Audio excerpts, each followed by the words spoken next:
বের করা, এটা একটা চ্যালেঞ্জিং বিষয় হচ্ছে। তো এই সবগুলোর পরিবর্তনের কিন্তু একটা খরচ আছে, একটা কস্ট আছে। হ্যাঁ, তো এইটার জন্য আমাদের গভর্নর স্যার সবসময় বলতেছে এরকম কিছু প্রবলেম, যে কিছু ব্যাংকের ক্ষেত্রে বলতেছে যে কাস্টমার বা ডেপোজিটরদেরকে ধৈর্য ধরার ক্ষেত্রে আমাদের ব্যবসায়ীদের মধ্যে আমার মনে হয় যে এখানে একটা একটা এই সিচুয়েশনের সাথে কম্প্রোমাইজের ব্যাপার রয়েছে। তো এই বিষয়টা আমাদেরকে ভাবতে হবে।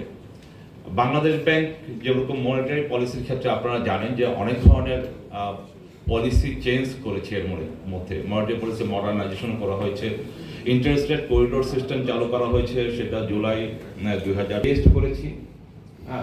এইগুলো হচ্ছে ডেভেলপমেন্ট, এবং এই ডেভেলপমেন্টের ফলে আমরা চাচ্ছি যে এটা ইতিবাচক পরিবর্তন আসুক। কিন্তু যেটা হচ্ছে বাস্তবতা যে ইনফ্লেশনকে এখনো কন্ট্রোল করা যায়নি। ইনফ্লেশনটা 2023-এ ছিল প্রায় 10%-এর মতো, 2024-এ আপনার 10.49%, জুন শেষে এটা ছিল। Still this is elevated levels.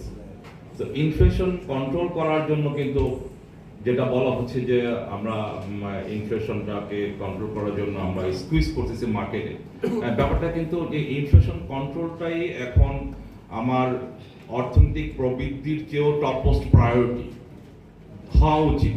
কারণ এটা রিয়েলি ডাইরেক্টলি আমার লো ইনকাম পিপল বা পিপলদেরকে হিট করে, হার্ট করে।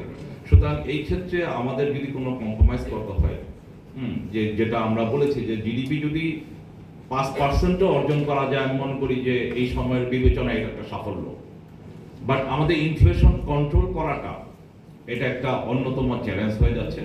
এবং ইনফ্লেশন কন্ট্রোলের সাথে সাথে যেটা বলা হচ্ছে যে ইন্টারেস্ট রেট কাট করাটা, আমাদের কিন্তু মনিটারি পলিসি রেজলিউশনে একটা ক্লিয়ার মেসেজ দেওয়া আছে। সেটা হচ্ছে যে আমরা পলিসি রেট বাড়িয়ে যাচ্ছি। পলিসি রেট এটা যেটা 2023-24 অর্থ বছরের পূর্বে 6% ছিল, সেটা গ্রাজুয়ালি বেড়ে যাচ্ছে, বাড়ানো হয়েছে। এবং ইভেন এই বাড়ানো হয়েছে যেটা এখন বর্তমানে আছে 9.5%। তো এখন সেখানে স্পষ্ট একটা রেজলিউশনে বলা আছে যে আমাদের ইনফ্লেশন রেটটা, পলিসি রেটটা ততক্ষণ পর্যন্ত বাড়ানো হবে যতক্ষণ পর্যন্ত আমাদের ইনফ্লেশনটাকে কন্ট্রোলে নিয়ে আসতে না পারি। আবার ইনফ্লেশনটা কন্ট্রোলে আসলে আমরা আবার পলিসি রিভার্স করবো, সেটা ক্লিয়ার মেসেজ। এবং আমার মনে হয় যে আমাদের বর্তমান মানে ইনফ্লেশনেরও একটা সাইকেল আছে। এটা হঠাৎ করে এরকম না যে আজকে এই মাসে কমে গেল পরের মাসে বেড়ে গেল, এটা একটা ধারা আছে। সেই ধারা থেকে আমরা রিভার্স ধারা ফিরে আসতে পারবো এবং আমাদের ইন্টারনাল এক্সারসাইজে বলে যে আমরা হয়তো বা 8 মাস 10 মাসের মধ্যে একটা ভালো ইনফ্লেশনটাকে একটা সহনীয় মাত্রায় নিয়ে আসবো। তো এই বিষয়গুলো আমাদের কনসিডারেশনের ব্যাপার।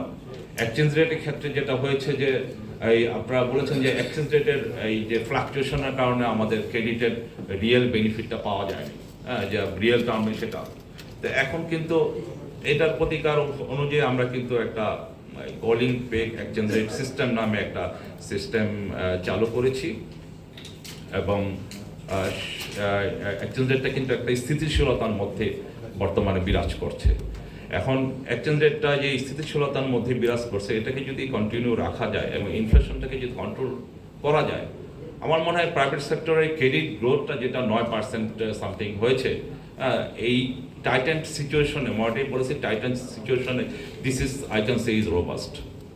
তা এখন এইটাকে আর কি আমার সিচুয়েশনটা স্থিতিশীলতাটাই হচ্ছে বড় চ্যালেঞ্জ, ম্যাক্রো ইকোনমিক স্ট্যাবিলিটি, যে ক্ষেত্রে আমার ইনফ্লেশনটা কন্ট্রোল করাটাই হচ্ছে চ্যালেঞ্জ। আমরা এক্সচেঞ্জ রেটের স্থিতিশীলতাটা কিছুটা নিয়ে আসছি।